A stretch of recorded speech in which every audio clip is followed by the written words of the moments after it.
and help welcome our honored, distinguished guest, the Reverend Dr. Martin Luther King.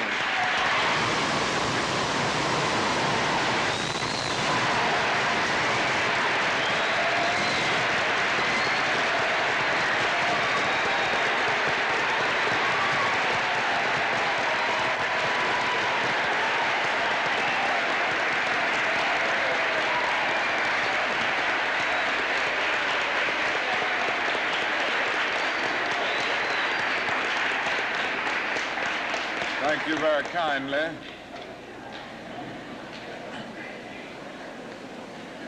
Principal Fornese, Mr. Williams, members of the faculty and members of the student body of Barrett Junior High School, ladies and gentlemen. I need not pause to say how very delighted I am to be here today and to have the opportunity of taking a brief break in a pretty busy schedule in the city of Philadelphia to share with you the students of Barrett Junior High School.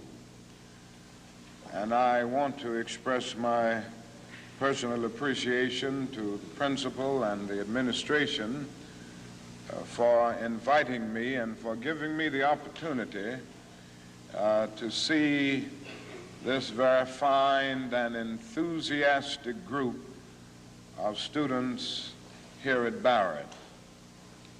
I guess I ought to start out with a commercial, and that is tonight we're going to have a great night in the city of Philadelphia at the Spectrum. Now, I know you've heard of that new impressive structure called the Spectrum. And I know you've heard of Harry Belafonte and Aretha Franklin and Nipsey Russell and Sidney Poitier and all of these other great and outstanding artists. Well, they're going to be here tonight at the Spectrum. And I hope that each of you will go home and tell your parents to be there tonight for this great Freedom Festival. And I hope you will come also, for it will be a great experience. And by coming, you will be supporting the work of the civil rights movement. Now that I've gotten the commercial out of the way, I'll move on and say some things that I want to say very briefly. And I'm being very honest, I'm going to be brief because I have other engagements. I don't have a tradition of being brief all the time. You know, I'm a Baptist preacher, and we can talk a long time. But I'm going to really be brief today. I want to ask you a question, and that is, what is in your life's blueprint? This is the most important and crucial period of your lives, for what you do now and what you decide now at this age may well determine which way your life shall go. And whenever a building is constructed, you usually have an architect who draws a blueprint. And that blueprint serves as the pattern, as the guide, as the model for those who are to build the building. And a building is not well erected without a good, sound, and solid blueprint. Now, each of you is in the process of building the structure of your lives. And the question is whether you have a proper, a solid, and a sound blueprint. And I want to suggest some of the things that should be in your life's blueprint. Number one in your life's blueprint should be a deep belief in your own dignity, your own worth, and your own somebodyness. Don't allow anybody to make you feel that you are nobody.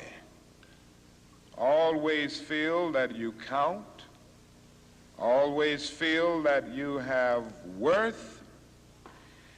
And always feel that your life has ultimate significance. Now that means that you should not be ashamed of your color. You know, it's very unfortunate that in so many instances our society has placed a stigma on the Negro's color. And you know, there are some Negroes who are ashamed of themselves. But don't be ashamed of your color. Don't be ashamed of your biological features. Somehow you must be able to say in your own lives and really believe it, I am black but beautiful. And believe it in your heart.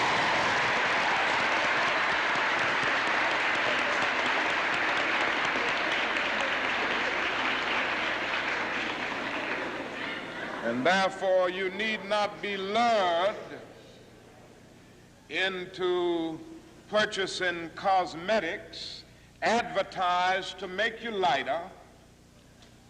Neither do you need to process your hair to make it appear straight. I have good hair, and it is as good as anybody else's hair in the world. And we've got to believe that.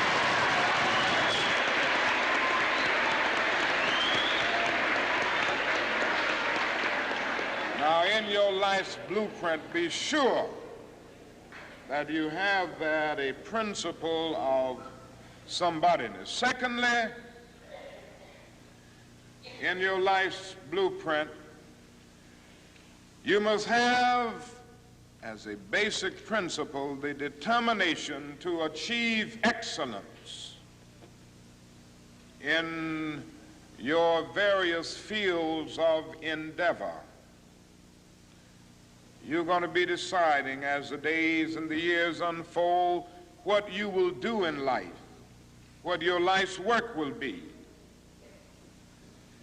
And once you discover what it will be, set out to do it and to do it well. And I say to you, my young friends, that doors are opening to each of you.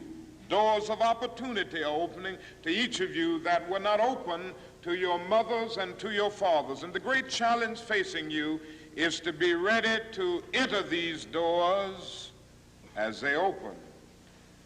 Ralph Waldo Emerson, the great essayist, said in a lecture back in 1871 that if a man can write a better book or preach a better sermon or make a better mousetrap than his neighbor, even if he builds his house in the woods, the world will make a beaten path to his door.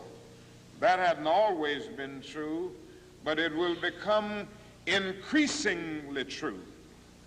And so I would urge you to study hard, to burn the midnight oil. I would say to you, don't drop out of school, and I understand all of the sociological reasons why we often drop out of school.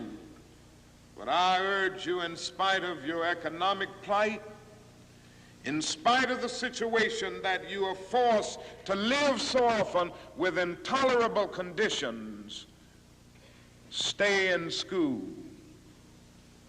And when you discover what you're going to be in life, set out to do it as if God Almighty called you at this particular moment in history to do it. And just don't set out to do a good Negro job, but do a good job that anybody could do.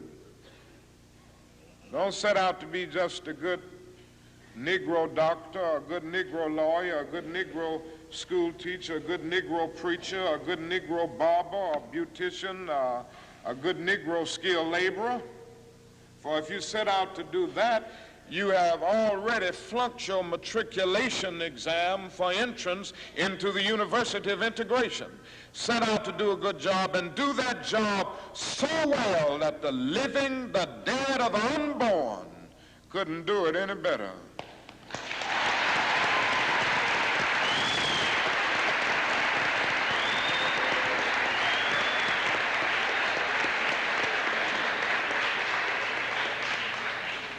If it falls your lot to be a street sweeper, sweep streets like Michelangelo painted pictures. Sweep streets like Beethoven composed music. Sweep streets like Leontine Price sings before the Metropolitan Opera. And sweep streets like Shakespeare wrote poetry. Sweep streets so well that all the host of heaven and earth will have to pause and say, here lived a great street sweeper who swept his job well.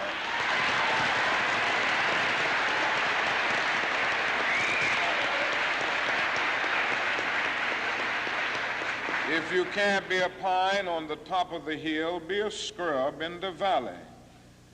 But be the best little scrub on the side of the rill. Be a bush if you can't be a tree. If you can't be a highway, just be a trail. If you can't be the sun, be a star. For it isn't by size that you win or you fail. Be the best of whatever you are.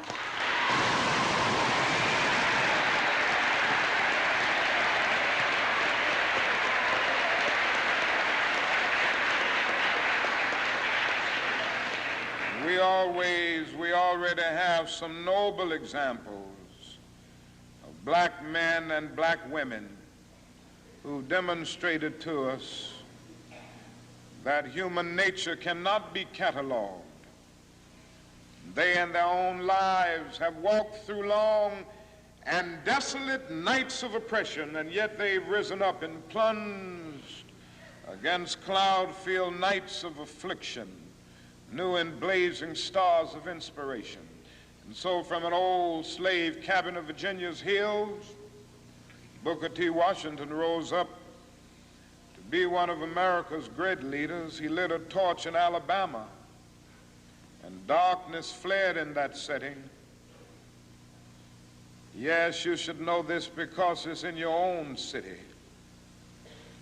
From a poverty-stricken area of Philadelphia, Pennsylvania, Marian Anderson rose up to be the world's greatest contralto, so that a Toscanini could say that a voice like this comes only once in a century.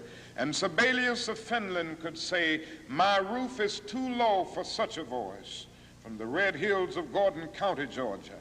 And the arms of a mother who could neither read nor write, Roland Hayes rose up to be one of the world's great singers and carried his melodious voice into the palaces and mansions of kings and queens. From crippling circumstances, there came a George Washington Carver to carve for himself an imperishable niche in the annals of science. There was a star in the diplomatic sky, and then came Ralph Bunce, the grandson of a slave preacher, and he reached up and grabbed it and allowed it to shine in his life with all of its scintillating beauty. There was a star in the athletic sky. And then came Jackie Robinson in his day and Willie Mays in his day with their powerful bats and their calm spirits. Then came Jesse Owens with his fleet and dashing feet. Then came Joe Louis and Muhammad Ali with their educated fists. All of them came to tell us that we can be somebody, and to justify the conviction of the poet, fleecy locks and black complexion cannot forfeit nature's claim.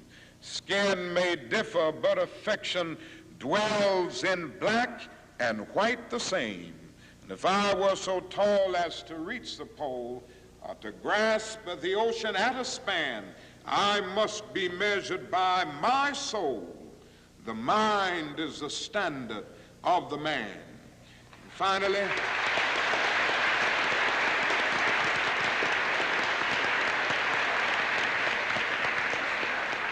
finally, in your last blueprint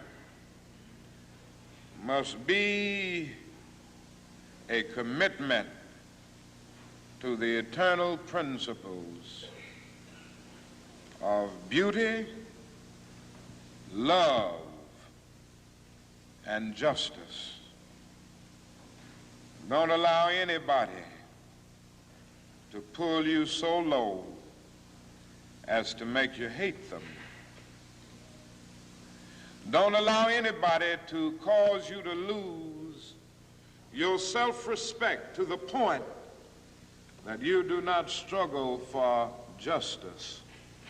However young you are, you have a responsibility to seek to make your nation a better nation in which to live.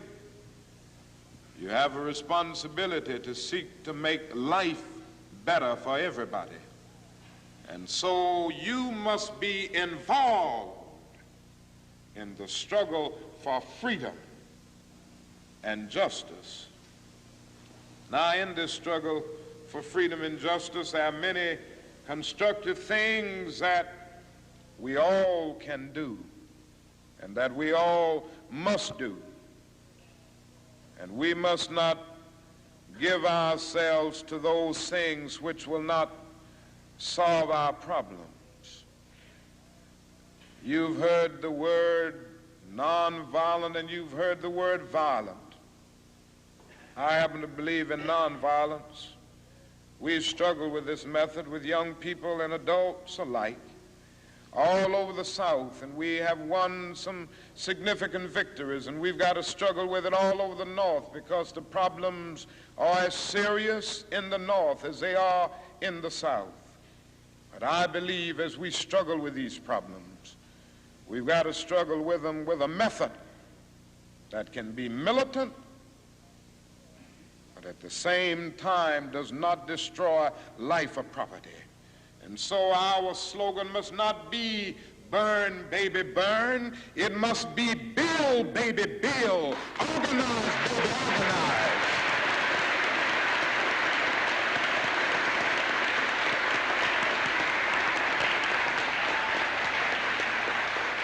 Yes, our slogan must be learn, baby, learn, so that we can earn, baby, earn.